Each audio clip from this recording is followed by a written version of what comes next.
The peaks of the crazy mountains do not just rise toward the sky. They pierce it with a jagged, hateful intent that makes a man feel unwelcome before he even steps off the trail. Down in the valley, the air is sweet and thick with the scent of pine and damp earth. But as you climb, the atmosphere begins to thin out until every breath feels like a betrayal of your own lungs. This is a place where the shadows seem to have weight, pulling at your heels and whispering that you are nothing but a trespasser in a kingdom that has no name. It is here that the concept of the missing 411 becomes more than just a collection of stories told around a dying fire. It becomes a living, breathing reality that waits for the moment you look away. The three men arrived at the edge of the wilderness with the confidence that only experience can provide. They were hunters. Men who knew how to read the language of the brush and the subtle shift of the wind. Yet the mountains seemed to be watching them with a cold, predatory patience. They unloaded their gear in the dim light of the early morning, the metal clinking of their rifles sounding like a warning bell against the silence of the timber. There was a plan, a logical route through the terrain that should have seen them all returning with heavy packs and stories of the hunt. But the mountains have their own plans for those who walk their ridges, and they rarely align with the intentions of men. One hunter decided to separate from the others, driven by a need to reach a cache of supplies near a high-altitude lake. He shouldered his pack and looked back at his companions one last time, nodding as if he were merely stepping out for a walk in a city park. The trail ahead was steep, a winding ribbon of dirt and rock that disappeared into the thick stand of lodgepole pines. He felt the first prickle of unease as the sound of his friends' voices faded into the distance, replaced by a silence so profound it felt like a physical pressure against his eardrums. As he climbed higher, the forest began to change, the trees twisting into shapes that seemed to defy the laws of nature. The sunlight struggled to reach the forest floor, casting long, skeletal shadows that danced just at the edge of his vision. Every snap of a twig sounded like a gunshot in the oppressive quiet, making him spin around to find nothing but the swaying branches of the hemlocks. He checked his map, his fingers tracing the lines that told him he was on the right path. But the landmarks around him refused to cooperate. The ridge that should have been to his left was nowhere to be seen, and the creek he was supposed to follow had vanished into a dry, rocky wash. The air grew colder as the afternoon sun dipped behind the western peaks, casting the entire world into a bruised shade of purple. He realized then that he had missed the cache, that the lake was nowhere near, and that the trail beneath his boots had simply dissolved into the brush. A low mist began to crawl along the ground, snaking between the tree trunks like a living thing seeking warmth. He stopped to catch his breath, his heart hammering against his ribs in a rhythm of pure, unadulterated panic.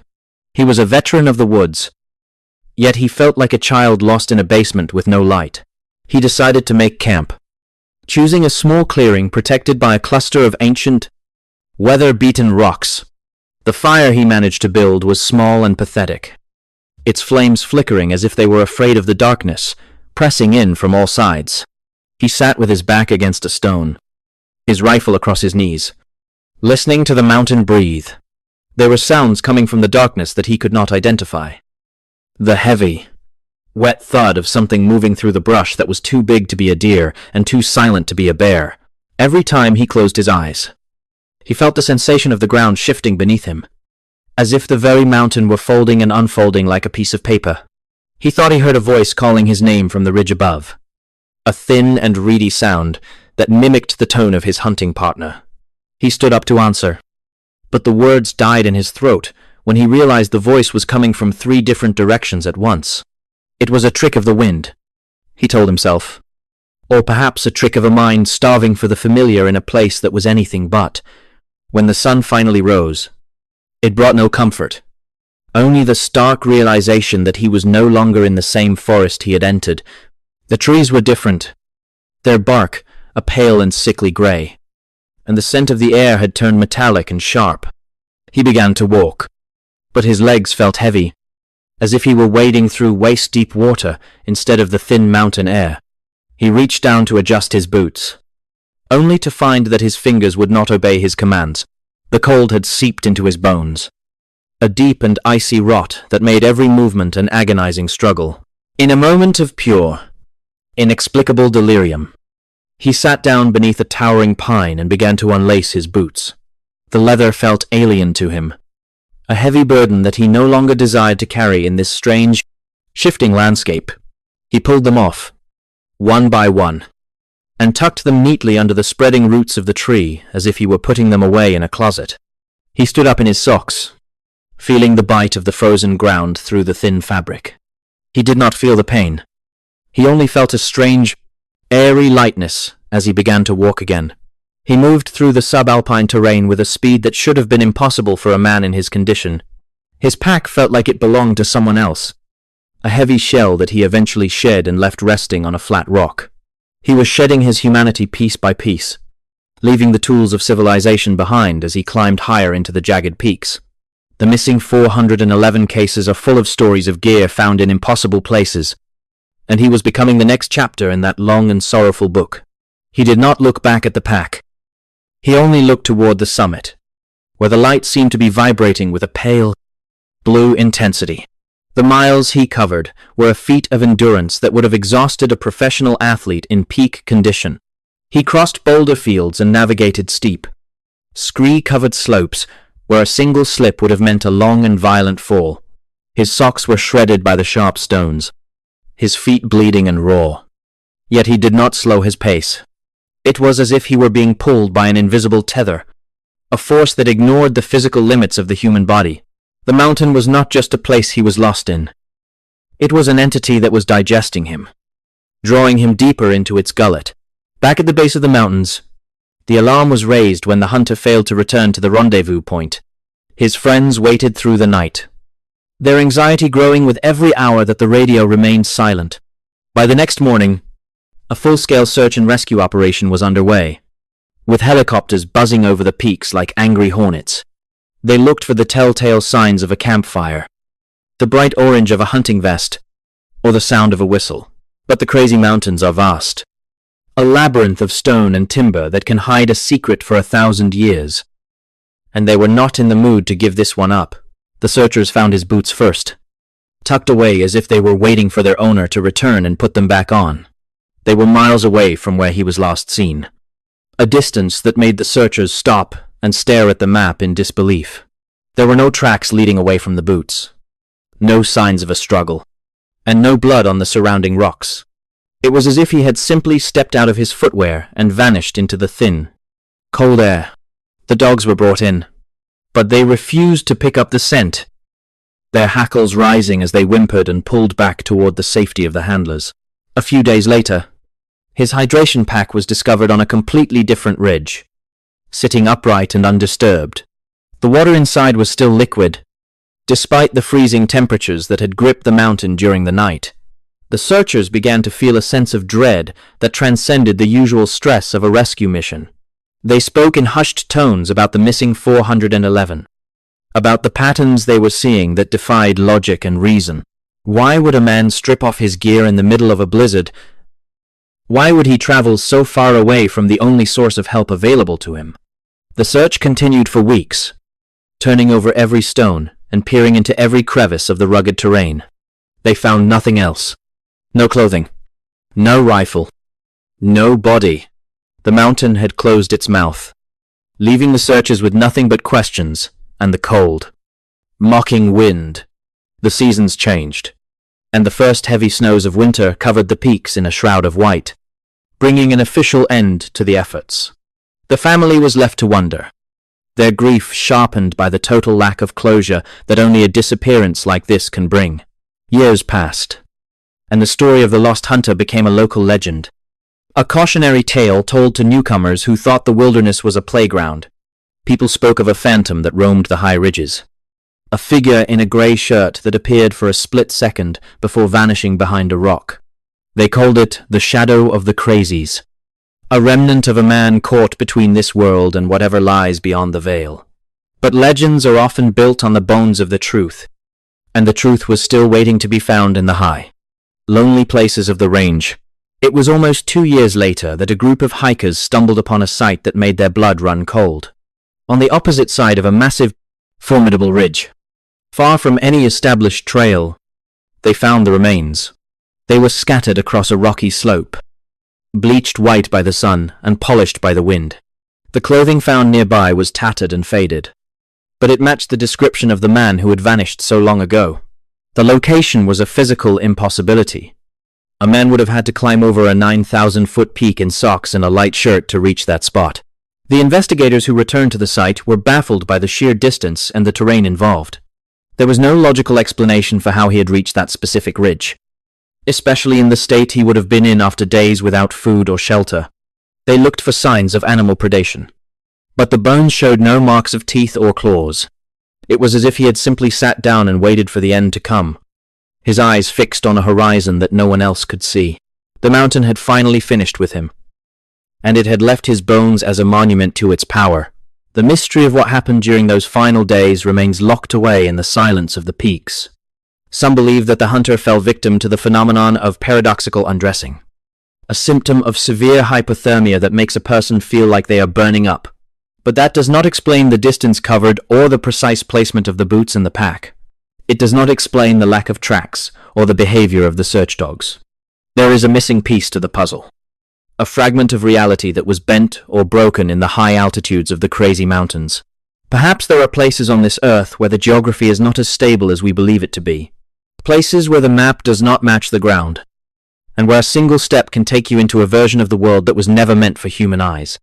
The missing 411 cases often point toward these anomalies, these tears in the fabric of our understanding that swallow the unwary without a sound. The hunter was not just lost in the woods. He was lost in a pocket of space and time that the mountain had opened up just for him. We look at the world and think we have conquered it with our satellites and our GPS devices. But the wilderness is still a dark and hungry thing. It does not care about your experience or your gear. It only cares about the moment you let your guard down. When you stand on a ridge and feel that sudden, inexplicable silence, when the birds stop singing and the wind holds its breath, you are no longer the hunter. You are the prey. And in that moment, the only thing that matters is how fast you can run back to the world you know. The story of this disappearance is not unique, as the mountains of the West have a long history of claiming those who venture too far. In July of 1938, a 5-year-old boy named Alfred Beilhartz vanished from Rocky Mountain National Park while hiking with his family. Despite one of the most intensive searches in the history of the park, no trace of the child was ever found, save for a few brief sightings of a figure on a high, inaccessible ridge. Like the hunter in the Crazies, the boy seemed to have been moved by a force that ignored the physical barriers of the terrain. The crazy mountains remain there today, their peaks still jagged and their shadows still heavy with the weight of the unknown. They do not apologize for what they take, and they do not explain the mysteries they keep. When you walk among the pines and feel the cold air on your neck, remember the man who left his boots behind, and remember that the mountain is always waiting for its next guest. Be careful where you step, and never trust the silence of the high country, because in the world of the missing 411, the silence is usually the last thing you will ever hear. The hunter's rifle was never found, a final missing detail in a story already overflowing with them. Some say it is still up there, leaning against a tree or buried beneath a layer of needles, waiting for a hand that will never come. It is a lonely thought, a piece of steel and wood slowly turning to rust in the high Montana air. But that is the nature of the wilderness.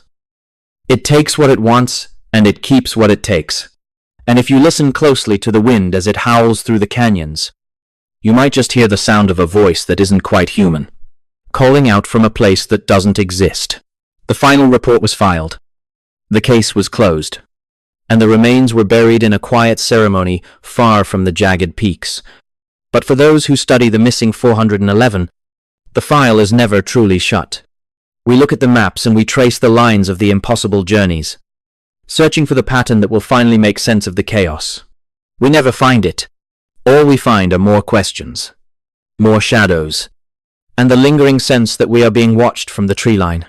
The mountains are old, and they have seen many things that we have forgotten, or things we were never meant to know in the first place. So, the next time you find yourself deep in the backcountry, pay attention to the small things. Notice the way the light hits the rocks at sunset and the way the shadows grow long and thin. If you feel that sudden, icy chill on a warm afternoon, or if the trail ahead seems to shift when you aren't looking, do not wait to find out why. Turn around and head for home while you still can. Because the crazy mountains are still there, and they are always hungry for a new story to tell, and a new secret to keep. The disappearance of the hunter in the Montana wilderness is a stark reminder of our own fragility. We are guests in a landscape that was here long before us, and will remain long after we are gone. We build our roads and our trails, thinking we have tamed the wild, but the wild is never truly tamed. It is only waiting, lurking in the gaps between our understanding and the reality of the earth. The missing 411 is the name we give to the terror of that realization. The terror of knowing that sometimes people just go away, and they never come back the same way they left. The silence of the high country is not an absence of sound. It is a presence of something else entirely. It is a weight that settles on your shoulders and a whisper in your ear that says you do not belong here. The hunter felt it. He heard it. And in the end, he followed it into the heart of the mountain. Whether he was led by a physical force or a mental breakdown brought on by the thin air, the result remains the same. He became part of the landscape, a ghost in the machinery of the mountains, and a warning to all those who dare to follow in his footsteps. There are no more words to describe the feeling of standing on that ridge and looking out over the vast, empty expanse of the crazy mountains. It is a beauty that is terrifying in its scale and a peace that is built on the foundation of 1,000 deaths. We tell these stories not to scare ourselves, but to remember that the world is still a place of wonder and horror. We tell them so that we do not forget those who were taken, and so that we might be a little more careful the next time we hear the mountain calling our name. From the shadows of the pines, the story ends here. But the mystery continues in every forest and on every peak where a person has vanished without a trace.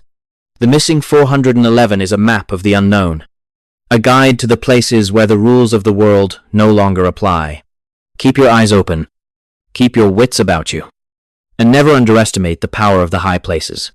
The mountain is still there, and it is still watching, and it is still waiting for the next one to step off the trail and into the dark. Forever.